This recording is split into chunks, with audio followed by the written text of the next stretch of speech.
Now, if you remember in the last story, we find Jesus on the northwestern shore, coming along the shore of Galilee, Sea of Galilee.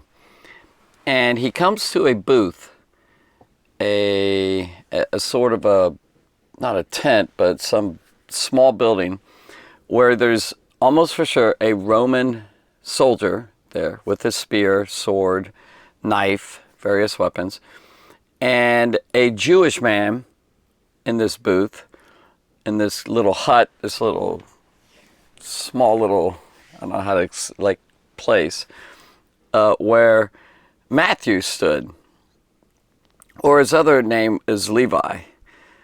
Different people, by the way, in the Bible have two names. In the Jewish community, a lot of people had two names. It's like a name and a nickname or a surname. Here's a list, by the way, and it's maybe not all of them in the Bible, but here's a list of the New Testament ones of the different people that had Levi, or actually Leus is what it is, and Matthew. And then we have Simon, whose name Jesus gave as Peter, and then Labaeus to Thaddeus. This is another apostle whose also name was Thaddeus. Same guy, just different names. Thomas to Didymus. Okay, Thomas is one of them. Another one is Joses to Barnabas in the book of Acts. Then we have John, Mark. We've mentioned him. Okay, which, by the way, is the guy that's writing this book right here, Mark, I believe. Simon, another Simon. Simon is a very popular name. To Niger. It's another Simon that's mentioned in the Bible. Judas to Barsabbas. Okay. And then we have Paul, in the New Testament. Now, Jesus didn't change any of their names except him. Now, it's possible that Levi was given the name by Jesus as Matthew, but I don't know. The Bible doesn't say that. It's possible that Levi was from the tribe of Levi, and the Reuben, Simeon, Levi, the third tribe in the Old Testament. Most likely he was, and that Matthew was his Greek or Gentile name, which, by the way, means gift of God. Levi, by the way, actually means joined. There's different meanings of it, but joined together, which is interesting. All right, so here it is. So he's coming along and he runs into the booth, or not runs into it, but comes along and he sees the booth. And Jesus goes up to this booth and he says two words that radically change this man's life for the rest of his life and his destiny to heaven. Now, we're going to get to that part later. We're going to do part one, maybe at least 2 or 3 parts, maybe at least 2 for sure, but then maybe 3 parts, because there's so much wonderful stuff. And once you understand it, you'll go, wow, what a story. I'll tell you right now, I've realized as I'm going through these stories and studying them and looking at them, that these stories are super. I mean, I can't tell you how powerful they are. They're dynamic. Like, this story is radically startling and shocking. Everything that Jesus is a surprise. It's just fantastic surprises, too. So he comes up to him, and how he treats him is like not how anybody was treating him. We'll get to that. Here it goes. I'll try to go a little faster. So as he walked along, he saw Levi, or Leu, or I'm not saying it right, Lei or something. Louis, I think that's it, Louis. Son of this is Alphaeus. Okay, this is this dad's name. Sitting at the tax collector's booth. All right, now we're going to talk about, for the rest of the time, tax collector. What is that? There's a lot about it, and I'm not going to share everything in this video, but I'm going to share a lot of things. I'll try and go fast. Here we go. Let's see, which do I start? Let's start with this board right here. So swiftly, if you can stay with this, very important for you to understand this, because once you realize who these guys are, woo! The story takes on really depths and heights, like really deep, really powerful. The tax collectors were hired by Roman government, who were the oppressors over this country. They took over this country Rome took over this country, and they conquered it, and it was 63 BC, anyway, before Christ, and now here it is now about 27, I would say, AD, or about 28 AD by now. And there were tax collectors that actually became the ones who collected taxes, collected money or grains or wine and various things, especially money. And this seems to be only until the mid-40s. So this is like 13 years before they stopped this method of collecting taxes. Tax collectors are also publicans. Actually, there's two kinds of publicans, and we'll go into that later. Here's a general kind of a overview of who these guys are. One is they tax their own people. A tax collector would tax his people for Rome. So people did not literally despise these guys because they were sellouts. It's a feeling of well, I have mentioned down here, traitor. I'll go ahead and show you that. A traitor to his own people. Like, you're being hired to take money from us and give it to Rome. Like a bridge between this oppressor. You become friends to Rome so that you could get money for yourself. That's what this is all about. They were traitors and also quoted as sharks. Or you may want to think of it this way. These guys were like human rats, rodents. They were cursed. Excuse me. They were skunks, rats, evil. Ugh. They did not like them at all because they were getting rich, which I'll show you that in a second. But the fact is they were traitors. They betrayed their own people. And they were hated, like I said, literally hated by those people. They were actually called unclean. Remember the leper? The leprosy was the worst and most deplorable, most hated disease there was. Well, this job was the most hated job there was, and the Jewish people just really couldn't stand, and they were actually called unclean, treated as if they're not Jews, the Jewish people. Now, by the way, Romans collected, a lot of Romans did it, but a lot of Jews became the tax collectors, and they were treated by the other Jews as if they weren't a Jewish people. It's like, you're not even belonging to our community. You're not our people. You're not one of us. You're the heathen, the pagan, the Gentile. Okay, they were very, very rich. And that's why, I can't imagine any other reason, but that they wanted to get rich. And boy, a lot of them were rich. Okay, so they became very rich. To become this, which is like they use a tax farming method. It's and they bid for it. For example, Rome sold the right to the highest bidder. Like, bidder means you go pay money to become the tax collector. You pay a big tax fee, like the whole fee that you normally would do. And if you paid the whole fee, that you gave Rome their money, then you actually became a tax collector. And at that point, you take all the money that you want. And you had a Roman soldier at the booth to back it up. In other words, if people say, I'm not going to pay that, then you're going to be arrested. You could be thrown in jail and everything else. So you're going to pay whatever money they want. It's called, for younger kids, it's extortion. Like they cheated them. They cheated their own people. They were traitors to their own people. So Rome sold the right to the highest bidder. Like, let's say there's a bunch of people. So there's a lot of people would never be a tax collector, but there are some said, hey, I'm going to make good money on this. I'm going to do it, and I don't care what these people think. I don't care if they hate me or not. I want to make money. And so they paid a whole bunch of money, like an auction. All right, who's going to get the biggest bid? And let's say, here's an example of one. 3 talents of gold for the next 5 years. You got to pay 3 talents of gold for the next 5 years. You might pay one deposit of a piece of gold, and then after a year, you do another one and another one or whatever. 3 talents of gold, that's a lot of money. I mean, that is big time millionaire type money. So you paid a lot of money to become a tax collector, and then you made a lot. You get it back, that money. They were counted as outcasts by family, most likely, definitely synagogue. You are not, if you're a tax collector, you don't go into church anymore. You're kicked out of this. Now, that's not how God's church is, the true church, Jesus. But the Jewish people, in the synagogue, you weren't part of the synagogue. You've been ostracized. You've been cut out. And you would not be allowed to be at court as a court witness or a judge. You could not become a judge, and you could not be a witness in a court case. And basically, the bottom line is they're completely rejected by the Jewish people, these tax collectors.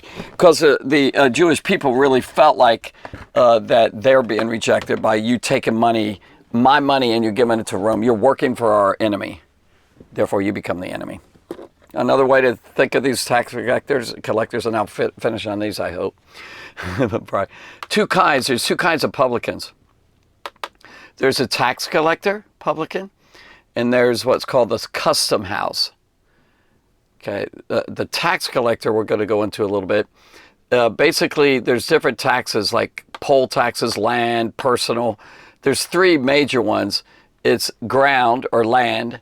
And then you have income, what you make. Okay, so you have a property, just like nowadays, there's property taxes. And you have to pay the tax collector money for being on your land. And income means, let's say you make some money, you got to take some of that money, and I'll tell you how much in a little bit. You take some of that money that you made, and you have to give it to the tax collector. So do you know how many people were in a village? Like all these people, they all had to pay the tax collector. They got rich. So it's ground, income, and poll. A poll is like counting people, like a census or something. So the more kids you have or whatever, anyone 14 and up and under 65, you had to pay taxes to the tax collector. All right. Course, and then it was probably about, by the way, Rome, you probably had to pay, I'm not sure for sure, but as far as my research goes right now, 20 to 30%, Rome got some of that money. It's a lot of money. So if you made, let's say, $8, you had to give $22 to Rome, to the tax collector would give it to Rome, that type of thing. And then the tax collector can add as much on top of that as he wants. Let's say it's 10% that Rome wants. Then you could give 10% from him, and then you get 10% more for yourself. You actually are paying for your own taxes that you paid Rome. That's a tax collector for you. So you have ground, income, and poll. The ground, like land, fruit, and things like that. Ground is 1/10 of the grain, and then 1/5 of wine and fruit. Can you read that right there? 1/10 of grain, like barley or wheat or something, and then 1/5 of wine and fruit. And you paid that. Part of it was in the kind, like you give fruit to the tax collector, or wine, you give him some of that. He gets food and drink and all. And then part of the money, part is in money.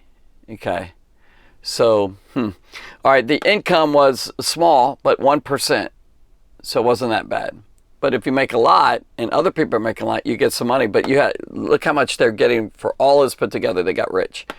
The poll, or the head, like each head of a household, for every male 14 and up, and every female right here 20 and up, had to pay taxes. So if you're 14 and up, you had to pay, the family had to pay taxes on that, and the female 20 and up. So the toll is transportation and commerce. You know, I mean, actually, when it comes down to it, if you really take a list of everything that you had to pay taxes on, everything, every item. It could be a plow, it could be a bucket, it could be a table. I mean, the taxes were outrageous. You get percentage, a lot of money. So a lot of indirect taxes. See, these are the big taxes, and then you have a lot of indirect taxes. Imports and exports, like trading and all. So if you're bringing stuff in from out of the village and the town, for example, of Capernaum, which is where he was the tax collector, the publican there, Matthew was, then you had to pay on that. And that's why that was positioned right up there at Capernaum, because there's a road that comes from Damascus and like Syria, and then from the Mediterranean, from north up there in Europe area, and then from south. So that was a main road that went through Capernaum. And as you came in, you had to do it just as a foreigner, you had to pay. If you're importing stuff or exporting, leaving it, you have to pay taxes on exports, everything that you're making, you have. Anything that you're buying and selling, there's taxes. Just like nowadays, the government takes taxes as we're on clothing or just everything, just about. And some places, even food, but other places you don't have to pay on food, in America, and what you bought and sold, there's a bridge tax. There's a road tax. There's a harbor dues, like if you've got a boat on the harbor, like Peter and Andrew and James and John, they had to pay harbor dues for their boats being there. Town dues, etc., etc., etc. And I mean literally, etc. It just goes on and on. For goods, it's 2.5% to 5%. Like if you're selling goods or buying goods, 2.5% on all your goods to 5%. On luxury items, like really expensive items, 12.5%. Like necklaces, pearls, something very, very expensive. And then, by the way, we're not even talking about the temple tax for the temple. You had to pay that tax too. So it was outrageous. And Jesus comes up to this tax collector named Levi. And it's Levi, and like in this one, he mentions it's Levi. And then in others it's Matthew. You put it together, and he was called Levi. Now, in the list of apostles, like Matthew 10 or whatever, he's called Matthew. And I love the meaning of Matthew, gift of God. That's great. It's the same meaning as like Nathaniel is gift of God, and Thaddeus is gift of God. There's different words that mean the same thing. But anyway, so while Jesus was, it says here, as he walked along, he saw Levi, son of Alphaeus, sitting at the tax collector's booth. And Jesus said 2 words. He said, "Follow me." Now, we'll get into the next video with the depth of that, but think about this. This guy's hated by people. And the fishermen, I'm sure, didn't like him. They said anytime you go around, you want to spit. They kind of want to spit on him. Of course, you can't do that because it's a Roman soldier there. And although they could have, they didn't care. Some of the Roman soldiers. But anyway, and Jesus comes up and he literally calls Matthew to join his discipleship group. To become a disciple, a follower of Jesus. Do you see how radical that is now? He's outcast. He's an outcast. He's the lowest of society. Low, deep down there, unclean. He's treated like he's a leper, like he's a nobody and nothing, and hated for what he was doing. And Jesus says, "Here, come join me with my fishermen and these other guys." Jesus actually collects him as a disciple, and he becomes an apostle of Jesus Christ, and he wrote the book of Matthew. He became popular, famous. This guy did it. Now, I'll say more about this as we go, I think. I hope I remember to pick this back up right here. But the fact is, Matthew, I think his heart was not only absolutely staggered and shocked, startling that he's picking me. He probably went, "Me? You're asking me to follow you?" Like his heart was transformed in those words, just totally changed from night to day. And the next story is really cool that we're going to get into. But this guy was radically changed. He closed shop up right there. And the cost of him leaving the tax collector's position, because even though most people wouldn't want to do it, there's still a lot of people that would love that job because money, money, money. And he could not go back. Like once he quit this job, there's no way he could go back because other people would take that position. And Rome would say, "Well, what are you doing? We're not going to have you back." And so pretty costly of what he did. But what he gained in following Jesus is priceless. And so he totally changed. And he was rich and he became far poorer, and his life became much more of a struggle. Of course, he struggled maybe inwardly and emotionally and being rejected all the time, and people walked away from him, and outcasts. He was rejected all the time. He's hated. So can't wait to meet Matthew, by the way, up in heaven. But I think it's very possible that he already knew of Jesus. He's been around at Capernaum. He heard about him and everything. He didn't go in Peter's house. Peter would never have him in his house and all that. And you had to go to tax booth to pay it with a soldier there to make sure that you don't harm Matthew. So he had kind of a bodyguard, probably an escort. And so my point being is Matthew already heard about Jesus. He knows of his teaching somewhat a little bit. Maybe heard him from a distance at times. He's probably seen him on the lake. He probably witnessed the fishing that he did with Peter and all that. I mean, all that is in there, most likely. And that's why he immediately dropped his job and immediately changed everything. His life radically changed. And this is so sweet. I mean, and this is what it should be with us, by the way. Not that we're tax collectors. But our lives should radically change if he calls us. And he's called me. I've gotten saved. And I'm so blessed and so privileged and so honored to be a Christian, to follow Jesus because he asked me. Now, he wants everyone. But again, for him to call him in that particular small group to become one of his apostles, who does that? No way. That shows the heart of God. This shows who Jesus really was like, this story. Do you see why I'm saying this story is, wow, it's a great story. We'll go further into it, probably repeat a few of these major things that I'm talking about. And so thanks for listening. Hope you got a lot out of it.